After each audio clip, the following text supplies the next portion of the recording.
చొల్లంగి అమావాస్య మనకి మనకి పుష్యమాసంలో బహుళపక్షంలో అమావాస్య ఏ రోజైతే వస్తుందో దాన్ని మనం చొల్లంగి అమావాస్య లేదా మౌని అమావాస్య అని చెప్పడం అనేది జరుగుతుంది. ఈ అమావాస్య రోజు ముఖ్యంగా అంటే అమావాస్య అనేది పితృదేవతలకి మనం ప్రీతికరంగా చెప్తాము.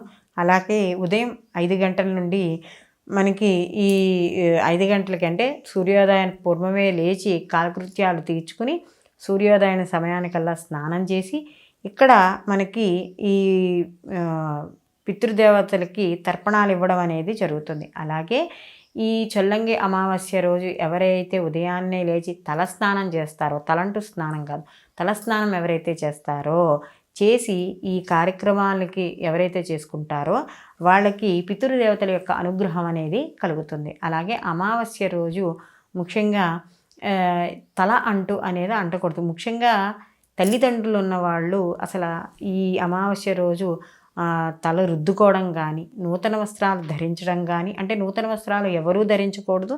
ముఖ్యంగా ఈ తల్లిదండ్రులు ఉన్నవాళ్ళు తలంటు స్నానం అనేది అసలు చేయకూడదు. అలాగే తల్లిదండ్రులు లేనివాళ్ళు, తర్పణానికి ఇచ్చే అర్హత ఉన్నవాళ్ళు ఈరోజు మడిగా భోజనం చేయాలి. అలాగే ఏకభుక్తం చేయాలి, అంటే మధ్యాహ్నం మాత్రమే భోజనం చేసి రాత్రికి అల్పాహారాన్ని స్వీకరించాలి.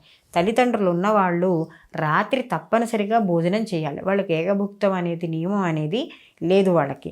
అలాగే వీళ్ళు నూతన వస్త్రాలు అనేవి ఎవరైనా సరే ఆ రోజు పసుపు రాసి బొట్టు పెట్టుకుని నూతన వస్త్రాలు కట్టడం అనేది అమావాస్య రోజు మంచిది కాదు. అలాగే ఈ అమావాస్య రోజు కొంతమంది గుమ్మడికాయ ఇలాంటివి కూడా దిష్టికి సంబంధించినవి కట్టుకోవడం అనేది జరుగుతుంది.